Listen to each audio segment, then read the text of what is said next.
The mud in Silver Pines Square was the kind that sucked at your boots and didn't let go without a fight. Harlan Croft's carriage sat in the middle of it like something God had dropped there to prove a point. 4 matched bays, brass fittings on the traces, a coachman in a coat that cost more than most men earned in a year. The carriage door swung open, and Harlan stepped down onto a plank his man laid across the mud, never letting his boot leather touch the mire. Every soul in town had come out to watch. Lydia Thorne stood in the square with her hands at her sides and her chin level. She was 23 years old. She wore her father's mending coat, the elbows worn to gray. Her hair was pinned barely. The cold had put color in her cheeks that looked like health and wasn't. Harlan Croft was not a large man. He had learned early that he didn't need to be. He walked toward her slowly the way a man walks when he knows no one will stop him, and he unfolded a paper as he came. "Your daddy borrowed against the deed," he said loud enough for all of them. $3,000 at 8% compound. He died owing $4,600 and change. He smiled. The smile didn't reach his eyes because it didn't need to. The banks agreed to forgive the full amount, in exchange for a reasonable arrangement. Someone in the crowd laughed. Someone else shushed them, but not hard. The paper had her father's name on it in ink that looked slightly wrong, too dark at the bottom of the letters, the kind of darkness that came from pressing hard with a fresh nib over an erasure. Lydia had studied it 3 times in the 2 weeks since the funeral, standing at the kitchen table with a candle held close enough to make the paper translucent. She knew exactly what she was looking at. Harlan reached into his coat pocket and produced a ring.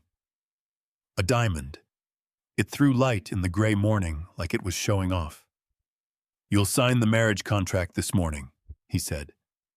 "We'll settle the debt before the magistrate by noon." He reached for her left hand. His fingers closed around her wrist, and then they stopped.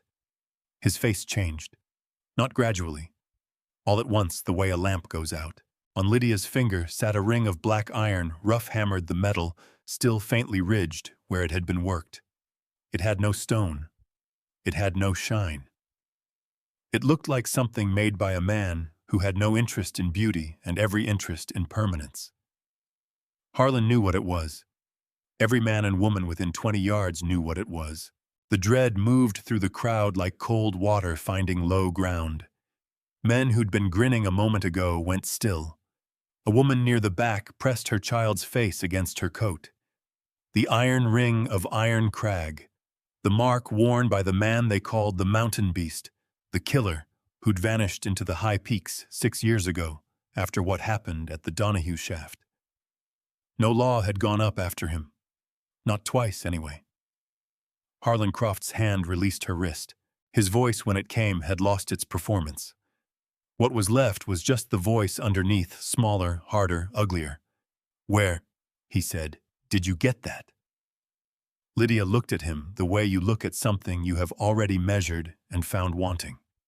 She did not answer. The crowd was utterly silent now. Even the wind had dropped. Somewhere behind the livery a horse stamped once and went quiet. Harlan's diamond ring caught the light in his fist. Lydia's iron one caught nothing at all, and that somehow was worse. 30 days before Harlan Croft stepped out of his gilded carriage, Lydia Thorne was burying her father in frozen ground. The Reverend spoke for 11 minutes. 3 people came. One of them left before the dirt was filled in. That evening, Lydia sat at the kitchen table with her father's papers spread flat under the lamp. She wasn't crying. She had the arithmetic to do. Her father had kept 2 sets of numbers his whole life, the ones he told people, and the ones he wrote in the small leather notebook he thought no one knew about. Lydia had known since she was 14. She'd watched him record every transaction in his careful hand, cross-referenced to the penny. The habit had passed to her the way habits do, without ceremony, simply by proximity. The bank's notice said he owed $4,600 and change. Her notebook said he owed $2,112. The difference was not rounding error. She went to the bank at 8 in the morning with the notebook under her arm. The lobby smelled of pipe smoke and damp wool. The clerk behind the counter, a boy named Peterson who'd gone to school with her brother, and looked at her the way men look at things they don't intend to take seriously. She asked to see the original loan ledger. He told her the ledger wasn't available for public review. She asked who had authorized the compound rate listed in the notice because her father's contract specified simple interest at 6%, not 8. Peterson went and got his manager. The manager brought Harlan Croft. She hadn't expected that. She should have. Harlan arrived with 2 members of the town council behind him, and the 4 of them stood in a row across the marble floor, while Lydia laid her notebook open on the counter and walked through the figures. She kept her voice flat and factual. She pointed to the discrepancy in month 14, where the compounding had begun without notation. She pointed to the entry in month 22, where a payment her father had made. She had the receipt. She placed it on the counter, did not appear in the bank's running total. One of the council members smiled at the other. Harlan picked up her notebook and looked at it the way a man looks at something a child has drawn. "Lydia." He set it back down. "Your daddy was a good farmer. Nobody said otherwise." He glanced at the men beside him. But a woman who spends her days working livestock doesn't have the background to interpret financial instruments. There's no shame in that.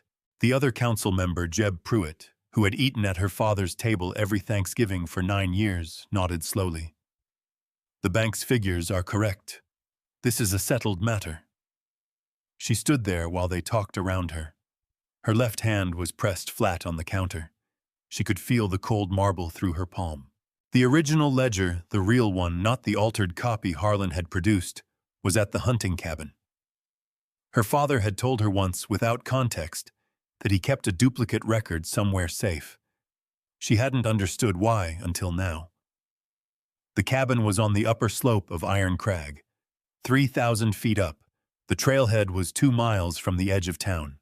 The sky outside the bank window had gone the color of pewter. The storm that had been building for 4 days to the northwest was finally moving in. She could smell it through the gaps in the window frame, something electric and sharp and indifferent to human inconvenience. Pedersen showed her to the door with the professional courtesy of a man removing a piece of furniture. The snow started before she reached the end of the street. Not gently. The first flakes were the size of coins, heavy and purposeful, the kind that meant what they said. Behind her, the bank door closed. Ahead of her, the mountain waited. She pulled her father's coat tighter, put her head down, and walked toward it. The mule lasted 4 miles. It went down in a gully where the trail had turned to a river of slush, one foreleg punching through the ice crust into nothing, and that was the end of it. Lydia got the saddlebag clear before the animal struggled upright and bolted back downhill. She didn't blame it. If she'd had the option, she might have done the same. She went on foot. The storm hit the upper slope differently than it hit the valley. Down in Silver Pine, it was snow and misery. Up here, it was something with intention, wind that found the gaps in your coat and stayed there, visibility that dropped to 10 feet, and then to 5, the trail markers her father had blazed into the pine bark, disappearing one by one under white. She stopped counting time. There was only the next step and the one after that. When the cabin's outline materialized through the gray, she nearly walked past it. Her eyes had stopped trusting what they saw an hour ago. But the shape was too angular for rock, and she changed direction and put her hand on the door and pushed. The door swung inward. The fire was already lit. She stood in the doorway with snow blowing past her into the room and looked at the man sitting across from it. He was large, the way landscape features are large, not remarkable, until you were standing next to one and realized the scale was wrong. He sat on a low stool with his forearms resting on his knees, and even folded like that, he filled the corner of the room. His face was a record of things that had happened to it. A scar ran from his left jaw to the corner of his mouth. His hands resting open on his knees were the hands of a man who had spent years doing work that left marks. He looked at her without moving. She looked back. Her right wrist had caught a branch coming down the last slope. She'd felt the skin open, felt the warm before the cold closed over it again. The sleeve of her coat was stiff where it had already begun to freeze. She knew what happened next if she didn't deal with it. She'd watched it happen to a hired man on her father's property when she was 12. She stepped inside, pushed the door shut behind her, and scanned the cabin. Peg on the wall with a coil of rawhide. A broken sled runner in the corner. Rags folded near the woodpile. She took the rawhide down, bit off a length with her back teeth, and picked up one of the rags. The man on the stool watched her. She worked by the firelight, improvising a pressure wrap around the wrist, the rag for patting the rawhide wound twice, and knotted with her teeth and her good hand. Tight enough to matter. Her jaw was clenched, not from the pain exactly, but from the concentration of doing precise work with cold fingers that had stopped feeling like her own. She didn't look at him while she did it. When she was done, she sat down on the floor near the fire, because her legs had decided that was what was happening now, and she examined the knot she'd tied. It would hold. Something crossed the man's face. Not warmth. Something more like the expression a man gets when a calculation comes out correctly. He stood the ceiling, cleared his head by 2 inches no more, and reached to a shelf above the fireplace. He set something on the floor between them and stepped back. Flint and steel. Fire's going cold by morning, he said. His voice had the texture of something that didn't get used much. You let it die, you won't see noon. She picked up the flint. It had good weight. She turned it over once.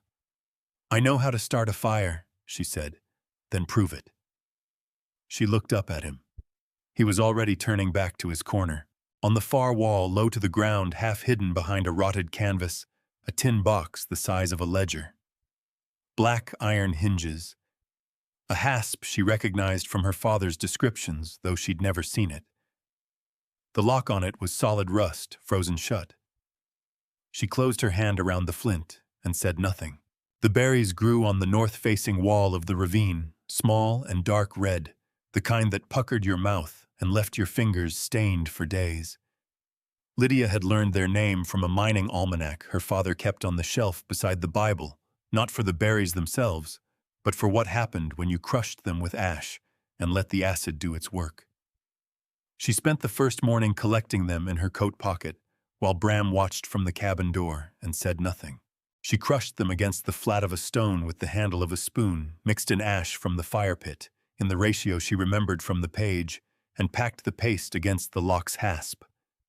Then she waited. Bram crouched beside her after a while. He studied what she was doing with the same expression he'd had when she wrapped her wrist, not approval, not skepticism, just attention. Acid, he said, from the berries. It'll take the rust if I give it long enough. He was quiet. Then how do you know that? I read. He looked at her sideways.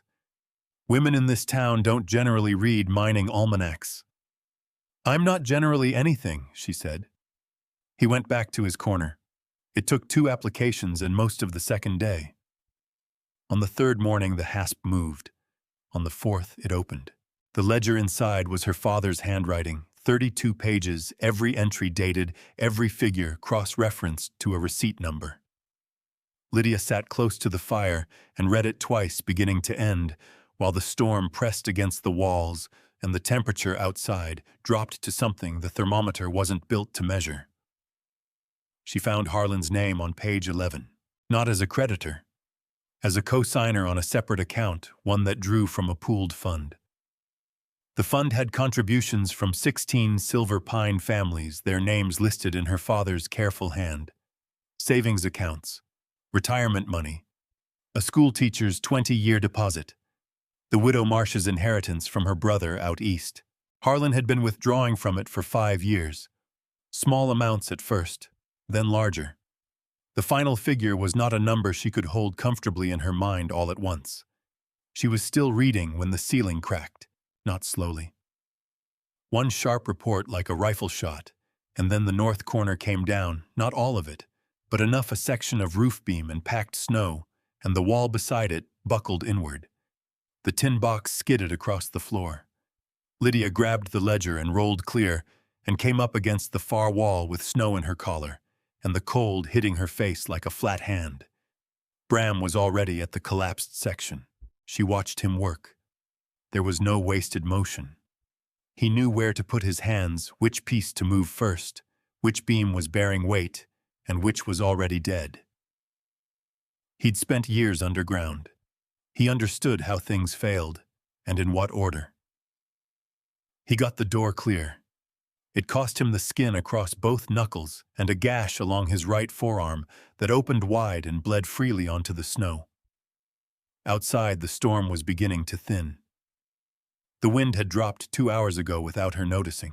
Inside, by the rebuilt fire, she threaded the needle she'd found in her father's kit and put 4 stitches in Bram's forearm with the precision of someone who had sutured fence-cut horses since she was 16. He sat without moving. His jaw was set. He watched her hands. "You don't flinch," he said. "Neither do you." He looked at the ledger on the floor beside her. "What's in it?" "Everything." She tied off the last stitch. "Harlan's been stealing from the whole town for 5 years. Every family that trusted him." She smoothed the bandage flat. "I can prove it. Every line." The fire popped. Bram looked at the pickaxe head mounted on the wall above the door, black iron old, the handle long since rotted away. He'd hung it there himself years ago for reasons he hadn't explained, and she hadn't asked. He stood, took it down, and fed it into the coals without ceremony. An hour later, when the iron had gone the color of sunset, he pulled it out and worked it against the hearthstone with 2 flat rocks for tools shaping something small and crude and permanent, while Lydia watched the firelight move across the ledger pages and waited for morning. When he was done, he held it out to her without speaking. It was rough. It was black. It weighed almost nothing and felt like it would last forever. She put it on. This was the moment Harlan's question hung in the air unanswered. "Where did you get that?" Lydia let it hang there another 3 seconds, long enough for the crowd to shift, long enough for Harlan's certainty to develop its first crack. "I got it on Iron Crag," she said. "Along with this." She reached into the saddlebag at her feet and lifted the ledger onto the flat top of the hitching post beside her. Her father's ledger, water-stained at the corners, the cover warped from the cold. 32 pages of a dead man's handwriting. Harlan's eyes went to it. Something moved behind his face and went still again. "That's a dead man's notebook," he said. "It proves nothing. It proves everything." She opened it to page 11. "But I'll start with what it proves about you." The crowd hadn't moved. They were the same people who'd laughed in the bank lobby 30 days ago: Pruitt, the council members, the clerk, Peterson, the widow Marsh, who didn't yet know what Lydia was about to tell her. They stood in their good coats with their arms folded, waiting for the spectacle of a woman failing in public again. Then the mist at the far end of the square shifted. Bram walked out of it. He didn't hurry. He moved the way he moved on the mountain, each step placed with full weight, no wasted effort. He was still wearing the same coat he'd worn in the cabin dark with old weather, the right forearm wrapped where she'd stitched him 4 days ago. He came to stand 6 feet behind Lydia and stopped. He didn't say anything. He didn't need to. The crowd's silence changed quality entirely. 2 men near the front stepped back without appearing to decide to. Pruitt's face went the color of old tallow. Even Harlan's coachman up on his box gathered the reins tighter in both hands. Harlan recovered faster than the others. He was practiced at recovery. "This man is a wanted criminal," he said loud enough to reach the back of the crowd. "Sheriff, you have your duty." The sheriff, a thin man named Cole, who had held the job for 11 years, without once making an enemy he couldn't afford, looked at Bram. Then at the crowd. Then at his boots. Lydia spread her hand flat on the open ledger page. "Page 11, she said at normal volume, because the square was that quiet. Harlan Croft, co-signatory on the Silver Pine Community Savings Account, established 1871. She turned to face the crowd. Widow Marsh, you deposited $460 the year your brother died. It's written here in my father's hand with the receipt number. She looked at the widow directly. Check your passbook against what's in this account today. Every dollar you deposited is gone. The widow's mouth opened. Lydia turned a page. Schoolmaster Ennis, $312, 19 years of deposits. Another page. The Garfield brothers, $700, their father's land sale. She kept going. Name after name, figure after figure, the handwriting steady under her finger, the numbers adding up in the cold morning air to something enormous and irreversible. The crowd was changing. She could see it happen. The men who'd folded their arms were letting them fall. Pruitt had gone very still in the particular way of a man doing arithmetic he doesn't like the answer to. Harlan's hand moved toward his coat. Bram's eyes tracked the movement. Harlan's hand stopped. These are fabrications, Harlan said. His voice had lost its carry. Produced by a desperate woman and a murderer. No court in the territory will touch them. Lydia looked up from the ledger. No, she said. But I haven't finished. She turned to the last entry. The date at the top was 6 years ago. June. The notation was 3 lines in her father's hand, cramped and hurried, different from his usual careful record, the kind of writing a man does when he doesn't have much time and needs to get it down before the moment passes. Bram had not moved, but something in him had gone very still, the way a man goes still when he hears a sound from a direction he wasn't expecting. She looked at him once before she read it aloud. His eyes found hers across the distance between them. She held up the page so the nearest men could see the handwriting, and she began to read. Her father's handwriting was small in the cold air. June 14th, 1873. Witnessed at the Donahue shaft. H. Croft present at time of Aldrich Voss's death. Wound inconsistent with cave-in. Map of silver deposit removed from Voss's person before company men arrived. I said nothing. God forgive me, I said nothing. The square held its breath. Lydia lowered the ledger. Bram stood 6 feet behind her and did not move. His face had done something she hadn't seen it do before, gone perfectly blank the way a man's face goes when something hits so deep that the surface can't register it yet. Aldrich Voss. His father's name spoken aloud in a public square, for the first time in 6 years, attached to the truth that had been buried under a company report and a closed inquest, and the collective silence of men who found it convenient to look away. The iron ring on Lydia's finger had been forged from the pickaxe head Bram had kept on that cabin wall for 6 years. Not as a weapon, not as a tool.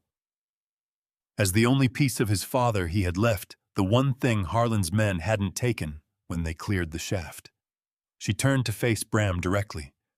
He was looking at the ledger in her hands. His jaw was set.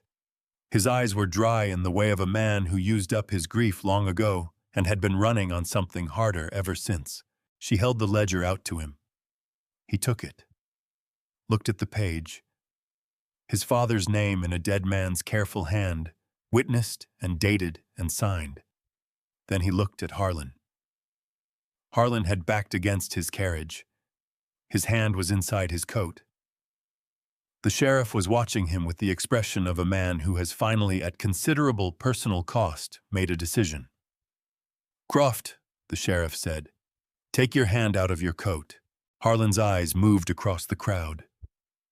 Pruitt, the councilman, the widow Marsh, who was now holding her passbook against her chest with both hands. The Garfield brothers standing shoulder to shoulder, with their father's swindle written in plain numbers in a dead farmer's ledger. He was calculating. Lydia could see him doing it, looking for the angle, the exit, the leverage point that would let him walk away from this the way he had walked away from everything else. There wasn't one. His hand came out of his coat empty. The sheriff crossed the square and took Harlan by the arm, and Harlan went, not quietly, but he went.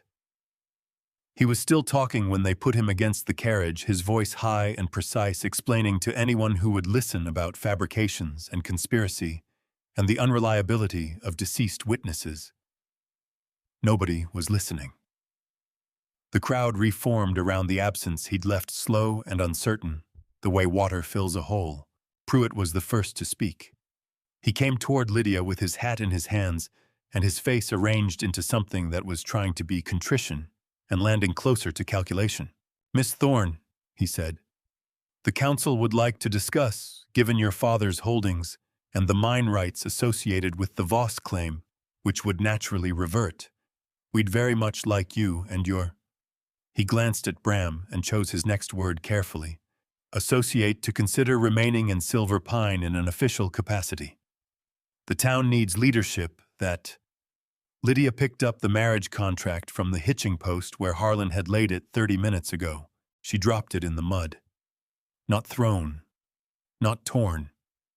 Just released the way you release something that was never worth the grip. She looked at Pruitt for a moment, at his hat turning in his hands, at the 9 Thanksgivings behind his eyes that he couldn't take back, and she had no interest in returning. "No," she said. She turned, and Bram fell into step beside her, the ledger under his arm, and they walked to the end of the square together. The crowd parted. Not from fear this time, from something they didn't quite have the language for, yet watching 2 people move through them like they were already somewhere else. At the edge of the square where the mud gave way to the road, north, she felt the iron ring solid on her finger, rough, black, impermanent looking, and built to last. She didn't look back. Neither did he. The mountain was still there above the tree line, its peak catching the first real light of the morning.